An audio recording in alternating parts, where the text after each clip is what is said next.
ITR यानी income tax return क्यों ज़रूरी है, क्यों भरनी चाहिए, क्या कुछ इसके बेनिफिट हैं, इन सब बातों के लिए हमारे साथ जिला बार टैक्स एसोसिएशन के जो प्रधान हैं एडवोकेट अशोक गोयल जी वो मौजूद हैं। तो आइए जानते हैं उनसे कि आईटीआर क्यों ज़रूरी है। और आपको बता दें कि आईटीआर यानी इनकम टैक्स रिटर्न भरने की लास्ट डेट है जो 31 जुलाई है।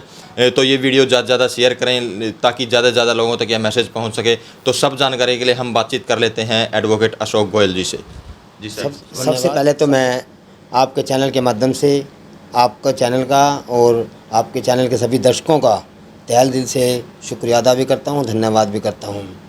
जैसा कि आपने अभी चर्चा की है कि इनकम टैक्स रिटर्न जिसे हम आयकर विवरणी भी कहते हैं, वो भरने की अंतिम तारीख जो सरकार के दिशा निर्देश हैं उसके मुताबिक आयकर रिटर्न भरने की अंतिम तारीख 31 जुलाई 2022 रखी गई है।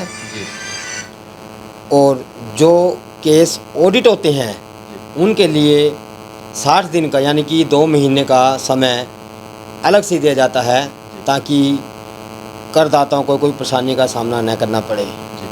परंतु जैसे पहले हालात कोरोना की वजह से लोगों को समय नहीं मिल पाया, हर वर्ष लगातार इनकम टैक्स की फाइल करने की डेट बढ़ती रही है, तो लोग इस बार भी यही एक्सेप्ट करते हैं कि इनकम टैक्स की डेट बढ़ेगी।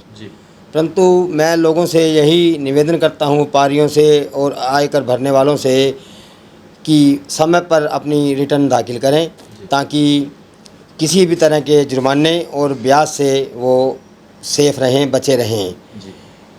तो गोयल साहब, मेरा एक सवाल है, आईटीआर क्या सबके लिए भरनी ज़रूरी है? और अगर भरनी ज़रूरी है तो किस तरह से इसको भरें, क्या कुछ पूरा? इनकम टैक्स रिटर्न आयकर विवरणी सबके लिए भरनी कोई आवश्यक नहीं है, परंतु जिन्होंने पैन नंबर लिया हुआ है उनको आयकर विवरणी अवश्य भरनी चाहिए, क्योंकि बिना पैन नंबर के हम आयकर विवरणी नहीं भर सकते। पैन और आधार जब लिंक होगा तभी हम आयकर की रिटर्न भर सकते हैं। और उसके लिए जो पूरे भारत का डाटा अभी इन्होंने अपलोड किया है, कल ही अपलोड हुआ है, कि 11 करोड़ के करीब जिन्होंने पैन नंबर लिए हुए हैं पूरे देश में, उनमें से जो आयकर दाता हैं वो 8 करोड़ के करीब हैं। परंतु 15 जो जुलाई तक का डाटा सरकार ने अपडेट किया है उसमें सिर्फ 1 करोड़ लोग ही रिटर्न भर पाए हैं। 1 करोड़ लोगों से भी कम ने रिटर्न अभी भरा है। तो ये पॉसिबल नहीं है कि 31 जुलाई तक 7 करोड़ लोग और रिटर्न भर सकें। इसलिए सरकार को चाहिए कि इसकी डेट एक्सटेंड करनी चाहिए। सिर्फ 9.7% रिटर्न अभी तक गई हैं और 92.3% अभी रिटर्न पेंडिंग है। और केवल हमारे पास 15 दिन शेष हैं। 15 दिन में ये संभव ही नहीं हो सकता कि इतनी परसेंटेज की रिटर्न हम भर सकें। जी, तो गोयल साहब, मतलब इनकम का कितना क्या कुछ ग्राफ है कि इतनी इनकम होनी चाहिए, उसके बाद आयकर जो रिटर्न है वो भरनी जरूरी है? वैसे तो आयकर की छूट 2,50,000 रुपये जो काफ़ी समय से चली आ रही है, इन्होंने वो सीमा वही रखी है। और सीनियर सिटीजन के लिए जो 60 साल से ऊपर सीनियर सिटीजन हैं उनकी 3 लाख की इन्होंने छूट दी है। इसके बाद इन्होंने एक अलग क्लॉज बनाई है जो सुपर सीनियर सिटीजन के नाम से बनाई है। जो 80 वर्ष से प्लस हो गए हैं उनके लिए फ्लैट 5 लाख की छूट है। परंतु इन्होंने सभी करदाताओं को 5 लाख की छूट का हवाला देते हुए और टैक्स के अंदर छूट दी है। अगर आपकी इनकम 5 लाख से कम है, चाहे 1 रुपये भी कम हो, तो आपको टैक्स की रिबेट पूरी मिल जाती है।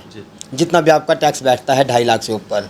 अगर 5 लाख से 1 रुपया भी ऊपर आपका इनकम हो गया तो पूरी 2.5 लाख से स्लैब पे आपको टैक्स देना पड़ेगा। जी, तो मतलब जिसकी 5 लाख तक आया है वो भरे या ना भरे? हाँ जी, हाँ, ये सरकार की स्कीम है। जिसकी इनकम टैक्सेबल नहीं है या जो आयकर दाता नहीं है वो अपनी रिटर्न भरे या ना भरे, वो उसकी मर्जी पर निर्भर है। जी, तो गोयल साहब, अगर आयकर रिटर्न जो भरते हैं क्या कुछ इसके बेनिफिट हैं ताकि लोग ज़्यादा से ज़्यादा आगे आएँ और आयकर रिटर्न जो भरें? आयकर रिटर्न भरने के तो बहुत ज़्यादा फ़ायदे हैं। आयकर रिटर्न भरने से एक तो हमारे पास, जैसे हम नंबर 1 की पूंजी कहते हैं, वरना तो दूसरा, अगर हमारे पास पूंजी है और हम आयकर विवरणी शो नहीं करते तो उसे काला धन के रूप में मान लिया जाता है। इससे हमारी नंबर 1 की पूंजी बनती है।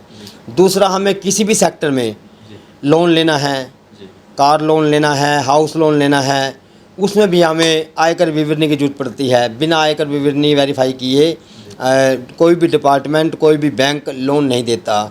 या कोई भी हमें ऑटो से संबंधित गाड़ी वगैरह खरीदनी है तो बिना आयकर रिटर्न के 3 साल की रिटर्न मांगते हैं, तो उसके बिना हमें लोन प्रोवाइड नहीं होता। इसलिए हमें आयकर की विवरणी अवश्य भरनी चाहिए। तो अशोक जी, एक बात और, जो नए जिन्होंने रिटर्न भरनी है, क्या कुछ तरीका है किस तरह से वो आयकर रिटर्न भरें? मतलब ऑनलाइन है या ऑफलाइन, कैसे? रिटर्न ऑनलाइन है, और अब की बार जो हमने देखा है सॉफ्टवेयर में रिटर्न साथ प्रोसेस हो रही हैं। 143(1) की इंटीमेशन भी साथ आ रही हैं। और हम ये मान रहे हैं अब की बार कि जिनके रिफ़ंड बैठते हैं, जिन्होंने ज़्यादा टैक्स पे किया हुआ है, जिनका किसी कंपनी ने काटा हुआ है, उनके रिफ़ंड भी अब की बार लगभग टाइम से ही आ जाएंगे। ये ऐसा हम उम्मीद करते हैं अब की बार। जी, तो जिन्होंने मतलब ITR भरनी है, कैसे संपर्क करें, किससे मिलें? अब तो ITR का सारा डाटा ऑनलाइन है। लोग किसी कर सलाहकार के माध्यम से, किसी CA के माध्यम से, एडवोकेट के माध्यम से, या सेल्फ ऑनलाइन साइट पर जाकर डिपार्टमेंट की, इनकम टैक्स गवर्नमेंट इनकी साइट पर जाकर अपने आप भी आयकर विवरणी दाखिल कर सकते हैं। जी, तो ITR की लास्ट तारीख 31 जुलाई है जी। क्या कुछ आप मैसेज अपनी तरफ से देना चाहोगे एज ए CA? हम लोगों से यही अपील करते हैं, व्यापारियों से या जो इनकम टैक्स की रिटर्न भरते हैं, कि बाकी सभी काम को दरकिनार करते हुए अपनी आयकर की सूची तैयार करके, जहाँ भी आपने जिससे भी करदाता से या कर सलाहकार से, CA से रिटर्न भरवानी है तो वो टाइम से भरवा लें, क्योंकि लास्ट डेट का इंतजार ना करें। कई बार लास्ट डेट के चक्कर में डेट एक्सटेंड नहीं होती, और पेनल्टी प्रोविज़न भी और इंटरेस्ट का प्रोविज़न भी उसके अंदर रखा गया है। तो ये थे हमारे साथ जिला टैक्स बार एसोसिएशन के जो प्रधान हैं एडवोकेट अशोक गोयल जी, जिनसे हमने ITR के बारे में विस्तार से चर्चा की। और इस वीडियो के माध्यम से हमने आपको बताया कि ITR आपके लिए भरनी कितनी इम्पोर्टेंट है, कितनी ज़रूरी है। तो ITR की मैं दोबारा आपको बता दूं कि लास्ट जो डेट है वो 31 जुलाई 2022 है। तो इसी वीडियो को ज़्यादा से ज़्यादा शेयर करें, लाइक करें, कमेंट करें, ताकि ज़्यादा से ज़्यादा लोगों तक ये मैसेज पहुँच सके।